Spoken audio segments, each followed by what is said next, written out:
உறவுகள் அனைவருக்கும் அன்பான வணக்கங்கள். ஸோ பசுபதி வந்துட்டு காவேரியை ரொம்ப வேகமாக காரில் வந்து அடித்து தூக்கு அப்படின்னு சொல்லிட்டு பண்ணின அந்த விஷயம் விஜய் வரலை அப்படின்னா காவேரிக்கு என்ன நடந்திருக்குமோ கண்டிப்பாக யோசிச்சு கூட பார்க்க முடியல. டக்குன்னு வந்து அவர் காப்பாற்றி இழுத்துட்டாரு. ஸோ அந்த நேரத்தில் வந்துட்டு அவருக்கு அப்போவே ஸ்ட்ரைக் ஆகுது, இது இந்த வேலை பண்ணினது வந்துட்டு பசுபதியாக தான் இருக்குமோ அப்படின்னு சொல்லிட்டு. ஏன்னா அங்கே இருந்த எல்லாருமே சொன்னாங்க, இந்த பொண்ணு மேலே தப்பே இல்லைப்பா, அந்த பொண்ணு ஓரமாக தான் நின்றுட்டு இருந்துச்சு, கார்காரன் தான்ப்பா அப்படி கண்ணு முன்னு தெரியாமல் வந்தான் அப்படின்னு எல்லாருமே சொல்லும்போதே அவருக்கு வந்து ஸ்ட்ரைக் அவுட் ஆகுது. சரி, இது எதிர்பார்த்த ஒன்று தான். எப்படி இருந்தாலும் பசுபதி அவன் பையனை தூக்கி வச்சு உள்ள வேலை பண்ணியிருக்கோம், பத்தாவதுக்கு காவேரி பலார்னு கன்னத்தில் வேற ஒன்று விட்டுருக்கா, திரும்ப அவர் பதிலுக்கு ஏதாவது ஒன்று பண்ணுவார் அப்படின்னு சொல்லிட்டு எதிர்பார்த்த ஒன்று தான். பட் இந்த அளவுக்கு பண்ணுவாரா அப்படின்னாலும் எல்லாத்துக்குமே வந்துட்டு அவாராக இருக்கணும் அப்படின்ற ஒரு முடிவில் தான் விஜய் இருந்துட்டு இருந்தார். அதனால இப்போ வந்து இது பசுபதியாக தான் இருக்கும் அப்படிங்கிற ஒரு முடிவுக்குமே வந்துட்டார்.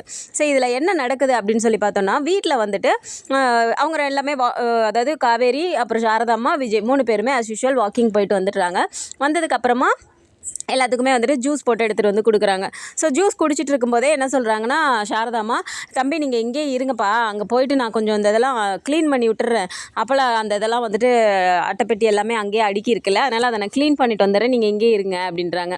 உடனே விஜய் என்ன சொல்கிறாரு, இல்லை பரவாயில்லங்க அத்தை, நீங்கள் இருங்க, இப்போ தான் வாக்கிங் போயிட்டு வந்தீங்க, டயர்டாக இருக்கும், நீங்கள் கொஞ்சம் ரெஸ்ட் எடுங்க, நாங்கள் போய் அதெல்லாம் பார்த்துக்குறோம் அப்படின்னு சொல்லிட்டு வா காவேரி அப்படின்னு சொல்லிட்டு கூட்டிகிட்டு போயிடுறாரு. ஸோ அங்கே போயிட்டு அவங்க எல்லாத்தையுமே க்ளீன் பண்ணலாம் அப்படின்னு சொல்லிட்டு எல்லாத்தையுமே எடுத்துகிட்டு இருக்காங்க. ஸோ எடுத்துகிட்டு இருக்கும்போதே காவேரி வந்துட்டு, எங்க அக்காவை பார்க்குறதுக்கே பாவமாக இருக்குல்ல அப்படிங்கிறாங்க. ஏன் என்னாச்சு காவேரி அப்படிங்கிறாரு. ஆமாம், அப்போ நம்ம 2 பேரும் சேர்ந்து வந்தோம்ல, வான்னு நீங்கள் என்னை கூட்டிகிட்டு வந்தீங்கல்ல, அப்போ அக்கா பார்த்தாங்க, அவள் பார்க்கும்போது எனக்கு என்னமோ கஷ்டமாக இருக்க மாதிரி இருந்தது, குமரன் மாமா ரொம்ப மிஸ் பண்ணுவாள்ல அப்படின்னு சொல்கிறாங்க.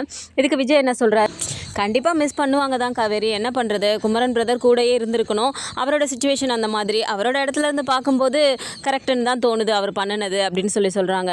இதுக்கு இப்போது காவேரி என்ன சொல்கிறாங்க, இல்லைங்க இருந்தாலும் அக்கா கொஞ்சம் ரொம்ப ஓவராக தான் பேசிட்டால அப்படிங்கிறாங்க. எனக்கே அந்த நிமிஷம் என்ன பண்ணுறதுன்னு தெரியல காவேரி, தப்பாக போயிட்டுருக்கே, இவ்வளோ அவர் உழைச்சி கஷ்டப்பட்டுட்டு வந்தது எல்லாமே வீணாக போயிடுமோ அப்படின்னு சொல்லிட்டு நானும் நிவினும் ஒரு நிமிஷம் பயந்தே போயிட்டோம், இருந்தாலும் எல்லாத்துக்குமே அமைதியாக நின்னாருப்பா, கிரேட்டு குமரன் அப்படின்னு சொல்கிறாரு. ஆமாம், அதனால தான் எங்கள் அப்பா வந்துட்டு எதுனாலும் மாமா கிட்ட தான் சொல்லுவார், பொறுமையாக பண்ணுவாருங்க, மாமா வந்துட்டு எப்போயுமே எங்களுக்கு வந்துட்டு சப்போர்ட்டாக இருக்கிறதே மாமா தான், ஆனால் அவரை இப்போ ரொம்ப மிஸ் பண்ணுறோம், அக்கா மட்டும் மிஸ் பண்ணல, நாங்கள் எல்லாருமே தாங்க மிஸ் பண்ணுறோம் அப்படின்னு சொல்லிட்டு குமரனை பற்றி கொஞ்சம் பேசிகிட்டு இருக்காங்க. ஸோ இதெல்லாம் பேசிகிட்டு இருக்கும்போதே வந்து இதில் க்ளீன் பண்ணிகிட்டே இருக்காங்க. எடுக்கும்போது பார்த்தா காவேரியோட அந்த பேக் எடுத்து ஒன்று ஒன்றா அப்படியே பார்க்குறாங்க. ஸோ விஜய் தான் அதை எடுக்கிறாரு. பார்த்துட்டு அதை தூசிலாம் தட்டிட்டு இருக்கும்போது, காவேரி இது என்ன பேகு அப்படின்னு கேட்குறாரு. என்னோட பேக் தாங்க, கொடைக்கானலில் நான் இந்த பேக்கில் தான் எல்லாமே எனக்கு பிடிச்சமானதெல்லாம் அதுக்குள்ளே வச்சுருப்பேன் அப்படின்னு சொல்கிறாங்க. அப்படியா, அப்போ கண்டிப்பாக அதை ஓப்பன் பண்ணி பார்க்கணுமே அப்படிங்கிறாரு. இருங்க நானும் வரேன் அப்படின்னு சொல்லிட்டு ஸோ இப்போ க்ளீன் பண்ணுறதெல்லாம் அப்படியே போட்டுட்டு இவங்க இப்போ இந்த பேக்கை தூக்கிட்டு வந்து உட்காந்துடுறாங்க. அதை ஓப்பன் பண்ணி பார்க்கும்போது அவங்க சின்ன வயசுலேருந்து அவங்களுக்கு என்னென்னலாம் பிடிக்கும்னு சொல்லிட்டு அவங்க சேர்த்து வச்சது எல்லாத்தையுமே எடுத்து காட்டிகிட்டே இருக்காங்க. ஸோ அதில் நிவின் வாங்கி கொடுத்த ஒரு சாரீ இருக்கும் இல்லையா, அந்த சாரியும் அதுக்குள்ளார இருக்குது. அதை எடுத்து காட்டுறாங்க. பார்த்துட்டு என்ன இதில் சாரீ வச்சுருக்க அப்படின்னு சொல்லும்போது, சொன்னால் நீங்கள் திட்டக்கூடாது அப்படிங்கிறாங்க. சேச்சா, நான் ஏன் திட்ட போகிறேன் சொல்லு அப்படின்னு சொல்கிறாங்க. இது ஃபஸ்ட்டு எனக்கு நிவின் வாங்கி கொடுத்த சாரீங்க அப்படிங்கிறாங்க. ஓ, ஓகே அப்படின்றாரு. என்னங்க அப்படிங்கிறாங்க. ஒன்றுமே சொல்லலையே காவேரி, ஓகே பத்திரமா வச்சுருக்க அப்படிங்கிறாரு. இல்லைங்க, அது ஒரு பெரிய ஸ்டோரி, இந்த சாரியை எனக்கு வாங்கி கொடுத்துட்டு நான் கட்டிட்டு சரி பார்க்கலாம் அப்படின்னு சொல்லி இருக்கும்போது தான் அங்கே வந்து ராகினி கூட நிவினுக்கு வந்து என்கேஜ்மெண்ட்டே நடந்துருச்சு, அதெல்லாம் பெரிய அது ஒரு மாதிரி போயிடுச்சுங்க, அவ்வளோதான், அது பாஸ்ட் இஸ் பாஸ்ட் அப்படிங்கிறாங்க. அதெல்லாம் ஓகே தான் அப்படின்னு சொல்லிட்டு திரும்ப மீதியெல்லாம் எடுத்து பார்த்துட்ருக்காங்க. அப்போ வந்து ஒரு டைரி வருது. ஸோ அந்த டைரி எடுக்கும்போது, காவேரி இது என்ன, உனக்கு டைரி எழுதுகிற பழக்கம்லாம் இருக்கா அப்படிங்கிறாரு. இல்லைங்க, அது என்னோடது இல்லை அப்படிங்கிறாங்க. என்னோட டைரியை மட்டும் அன்றைக்கி உட்காந்து நோண்டு இல்லை, இப்போ நான் உன்னோடதை பார்க்குறேன் அப்படிங்கிறாரு. நீங்கள் அதில் பார்த்தாலும் ஒன்றும் இருக்க போகிறதில்ல அப்படிங்கிறாங்க. அப்படி என்ன இருக்குது அதில் அப்படின்றாரு. நீங்கள் பாருங்களேன், அதை ஓப்பன் பண்ணி நீங்களே பாருங்கள் அப்படிங்கும்போது ஓப்பன் பண்ண உடனே அவங்க அப்பாவோட ஃபோட்டோ ஒட்டியிருக்கு. உங்கள் அப்பா இல்லை அப்படிங்கிறாரு. ஆமாங்க, இது அப்பாவோட டைரி தான், அப்பா இறந்ததுக்கு அப்புறம் அவரோட பேக் வந்துட்டு அதுக்கப்புறமா தான் அங்கேருந்து அனுப்பிச்சி வச்சுருந்தாங்க, அப்பாவோட திங்ஸ் எல்லாமே வந்தது, அப்போ தான் இதை நான் ஓப்பன் பண்ணி பார்க்கும்போது தான் இந்த டைரி அது உள்ளே இருந்துச்சுங்க அப்படிங்கிறாங்க. ஓ, ஓகே அப்படிங்கிறாரு. அதை நீங்கள் ஓப்பன் பண்ணி பாருங்களேன், உங்களுக்கு அதில் முக்கியமான விஷயங்கள்லாம் நிறைய கிடைக்கும் அப்படிங்கிறாரு. அப்படியா அப்படிங்கிறாங்க. ஆமாம், ஓப்பன் பண்ணுங்க அப்படின்னு சொல்லும்போது ஓப்பன் பண்ணி பார்த்தா அவர் வந்துட்டு அந்த சம்பாதிக்க ஆரம்பித்ததுலேருந்து பசுபதி கிட்ட மாதம் எவ்வளோ காசெல்லாம் கொடுத்தாரு, அதுக்கு என்னென்னலாம் அவங்க வாங்கினாங்க அப்படிங்கிறது எல்லா டீட்டெயிலுமே அதில் அவர் கொடுத்துருக்காரு. இந்த டேட்டில் நான் இவருக்கு இவ்வளோ அனுப்பியிருக்கேன் அப்படின்னு சொல்லிட்டு எல்லாமே அதில் அவரோட கைப்படவே எழுதி வச்சுருக்காரு. அதுக்கு அடுத்ததாக தோட்டம் வாங்கினாங்க இல்லையா? ஸோ அந்த தோட்டம் வாங்கின அன்னைக்கு நாள் என்ன நாள், அது என்ன கனவோடு அவர் பண்ணார், அதுக்கப்புறம் தான் கங்காவோட கல்யாணம் நடந்து அந்த தோட்டத்தில் தான் எல்லாமே பண்ணணும் அப்படிங்கிற அந்த கனவு எல்லாத்தையுமே அதில் வந்து அவர் எழுதி வச்சுருக்காரு. ஸோ இதை பார்க்கும்போது கிளியராக புரியுது எவ்வளோ பணம் வந்துட்டு பசுபதிக்கு அவர் கொடுத்துருக்காரு, எவ்வளோ பணத்தை வந்து பசுபதி ஏமாற்றிருக்காரு, இந்த தோட்டத்தை எப்படி பிடுங்கினாரு அப்படிங்கிற எல்லா விஷயமுமே அதுக்கான அந்த ஆதாரம் கிடச்சிருது. காவேரி ரொம்ப பெரிய விஷயம் பண்ணியிருக்கே நீ அப்படிங்கிறாரு. என்னங்க சொல்கிறீங்க அப்படிங்கிறாங்க. இவ்வளோ பெரிய ஆதாரத்தை கையில் வச்சுட்டு எப்படி நீ அசால்ட்டாக இருந்த, எவ்வளோ கிளவரான கேர்ள்னு உன்னை நினச்சிட்டு இருந்தேன், என்ன காவேரி இப்படி இருக்க அப்படிங்கிறாரு. நான் என்னங்க பண்ணட்டும், இதை வச்சுட்டு தான் இதை பார்த்துட்டு தான் நான் போய் அவங்ககிட்ட சண்டையே போட்டேன், அதுலேருந்து தான் எனக்கும் அவனுக்கும் சண்டையே ஆரம்பிச்சிச்சு அப்படிங்கிறாங்க. நீ சண்டை போட்டதெல்லாம் ஓகே தான், பட் இவ்வளோ பெரிய ப்ரூஃப் இருக்குங்கிறத ஏன் என்கிட்ட நீ சொல்லவே இல்லை அப்படிங்கிறாங்க. எனக்கு அது அப்படியே மறந்தே போயிடுச்சுங்க, இப்போ க்ளீன் பண்ணும்போது தான் தெரிஞ்சுது அப்படிங்கிறாங்க. சரி சரி விடு, கிடச்சிருச்சுல, இனிமேல் அந்த பசுவை என்ன பண்ணணும்னு நான் பார்த்துக்கிறேன் அப்படின்னு சொல்கிறாரு. இப்போ காவேரி என்ன சொல்கிறாங்க, எங்க நான் உங்ககிட்ட ஒன்று சொல்லணும், ஆனால் சொன்னால் நீங்கள் என்ன நினைப்பீங்களோ, கோச்சிக்குவீங்களோ, என்னமோ தேவையில்லாமல் நீங்கள் கோவப்பட்டுருவீங்களோன்னு தாங்க நான் யோசிச்சுட்டு சொல்லலை அப்படிங்கிறாங்க.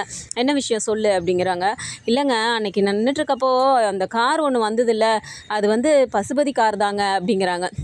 விஜய் அப்படியே பார்த்துட்டு அப்படிங்கிறாரு. அப்போது உங்களுக்கும் தெரியுமா அப்படிங்கிறாங்க. எனக்கு தெரியும் காவேரி, இந்த மாதிரி ஒரு வேலை நடக்குது அப்படின்னா அது பசுபதியால் மட்டும்தான் பண்ண முடியும், அதுவும் கரெக்டாக ஒன்றை மட்டும் குறி வச்சு வருது, அவ்வளோ நேரம் நான் உன் கூட தான் இருந்தேன், அப்போல்லாம் வராமல் ஒன்றை மட்டும் கரெக்டாக டார்கெட் பண்ணியிருக்கான்னா கண்டிப்பாக உன் மேலே இருக்க அந்த கோவம் அதிகமாக இருக்குது, பண்ணின வேலை அவன் தான் அப்படிங்கிறதே எனக்கு தெளிவாகவே தெரியும், சரி பொறுமையாக பண்ணிக்கலாம் அப்படின்னு சொல்லிட்டு தான் ஒன்றை வச்சுட்டு அந்த ஆன் ஸ்பாட்டில் எதுவும் பண்ண வேணான்னு சொல்லிட்டு தான் நான் அமைதியாக இருந்தேன் அப்படின்னு சொல்கிறாரு. உங்களுக்கு தெரியாதுன்னு நினச்சிட்டு நான் இருந்தேங்க அப்படிங்கிறாங்க. நீ என்ன நினச்ச என்னை பற்றி அப்படிங்கிறாரு. ஓகே ஓகே ஓகே அப்படிங்கிறாங்க. சரி இதில் என்ன பண்ண போகிறீங்க நீங்கள் அப்படிங்கிறாங்க. அதெல்லாம் நான் பார்த்துக்கிறேன், எதுக்கு தேவையில்லாமல் நீ டென்ஷன் ஆகுற, நீ ஒன்றை பார்த்துக்கோ, பாப்பா பார்த்துக்கோ, மீதியெல்லாம் நான் பார்த்துக்கிறேன் அப்படிங்கிறாங்க. ஸோ இதுக்கு இல்லைங்க, நீங்கள் இங்கே வந்துட்டு ஃபுல்லாக எங்களுக்காக பண்ணுறேன்னு சொல்லிட்டு முன்னாடி நான் தான் வீடு வீடுன்னு சொல்லி நான் பார்த்துட்டு இருந்தேன், இப்போ நீங்கள் வந்துட்டு நீங்கள் தாங்க என்னோட சுமையை எடுத்துக்கிறேன்னு சொல்லிட்டு ஃபுல் அண்ட் ஃபுல் பசுபதிக்கிட்டே இப்போ நீங்கள் தான் போராடிட்டு இருக்க மாதிரி இருக்கே அப்படிங்கிறாங்க. நான் என்ன போராடினேன் அப்படின்னு கேட்குறாரு. ஆமாம், ஃபஸ்ட்டு இப்போ வீடு விஷயமா அந்த பத்திரத்தை இது பண்ணுறதுக்காக அவனை தூக்கி வச்சு அது ஒரு இது பண்ணீங்க, இப்போ திரும்பவும் இதே பிரச்சனை அப்படிங்கிறனால இப்போ அப்பாவோட டைரி கிடச்சிருச்சு, இதை வச்சு நீங்கள் என்ன பண்ண போகிறீங்களோ தயவு செஞ்சு யாரையும் தூக்கி சிக்கல்ல எதுவும் மாட்டி விட்டுறாதீங்க அப்படிங்கிறாங்க. முக்கியமாக நீங்கள் போய் மாட்டிக்காதீங்க அப்படிங்கிறாங்க. அதெல்லாம் நான் பார்த்துக்கிறேன் காவேரி, அப்படியே நான் பண்ணுவேன், நீ ஃப்ரீயாக விட, நான் பார்த்துக்கிறேன் அப்படின்னு சொல்லிடுறாரு. ஸோ அதுக்கப்புறமா ஒரு 2-3 டேஸ் போகுது. ஸோ அதுக்கப்புறம் என்ன ஆகுதுன்னா, நேராக அங்கே பசுபதி வீட்டில் உட்காந்து ராகினி பசுபதி எல்லாம் உட்காந்துருக்காங்க. போலீஸ் நேராக வீட்டுக்கு போகிறாங்க. ஸோ வீட்டுக்கு போயிட்டு பார்த்துட்டு இவர் பசுபதி பார்க்குறாரு. என்ன சார் திடீர்னு வந்திருக்கீங்க அப்படிங்கும்போது, உங்களுக்கு அரெஸ்ட் வாரண்ட் வந்திருக்கு அப்படின்னு சொல்கிறாரு. எதுக்கு, நான் என்ன பண்ணேன், எனக்கு எதுக்கு அரெஸ்ட் வாரண்ட் அப்படிங்கிறாரு.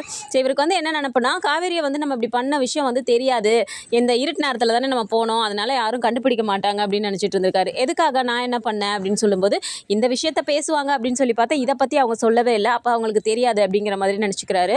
ஸோ நீங்கள் வந்துட்டு சந்தானத்தோட சொத்தை வந்துட்டு நீங்கள் அபகரித்து அவரோட வந்துட்டு நீங்கள் ஏமாற்றிருக்கீங்க அவங்க குடும்பத்தையே, அதுக்காக உங்கள் மேலே கேஸ் கொடுத்துருக்காங்க, நாங்கள் அரெஸ்ட் பண்ணுறோம் அப்படின்னோடனே, இதுக்கு என்ன ப்ரூஃப் இருக்குது, என்ன எதுக்கு நீங்கள் எப்படி அரெஸ்ட் பண்ண முடியும், நானும் எதுவுமே பண்ணலையே அப்படிங்கிறாரு.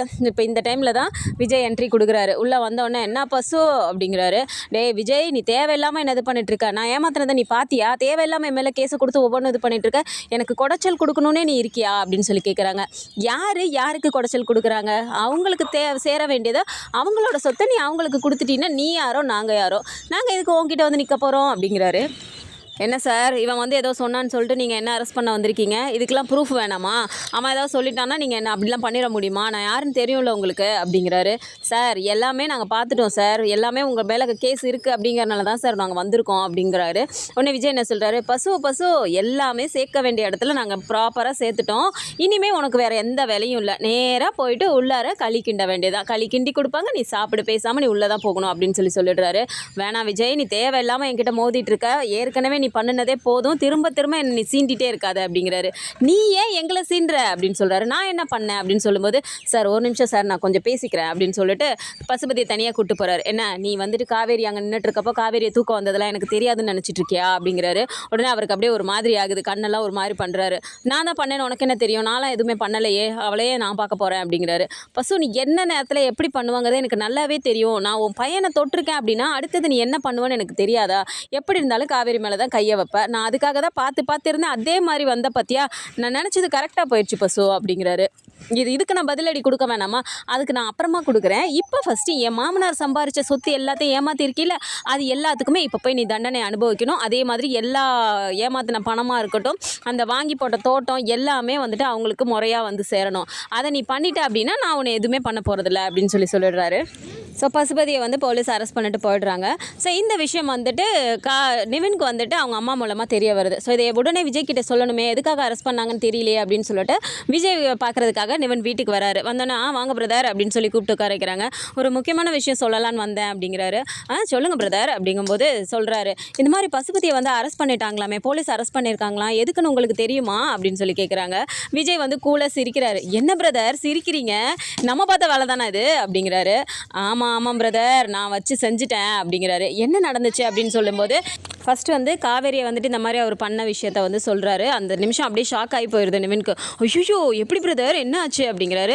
அதெல்லாம் ஒன்றும் ஆகலை பிரதர், நான் காப்பாற்றிட்டேன், நான் டக்குன்னு கூப்பிட்டுட்டேன். எனக்கு அப்பையிலேருந்தே ஏதோ ஓடிட்டே இருந்துச்சு, யாரோ நம்மளை ஃபாலோ பண்ணுற மாதிரி தோணிகிட்டே தான் இருந்துச்சு.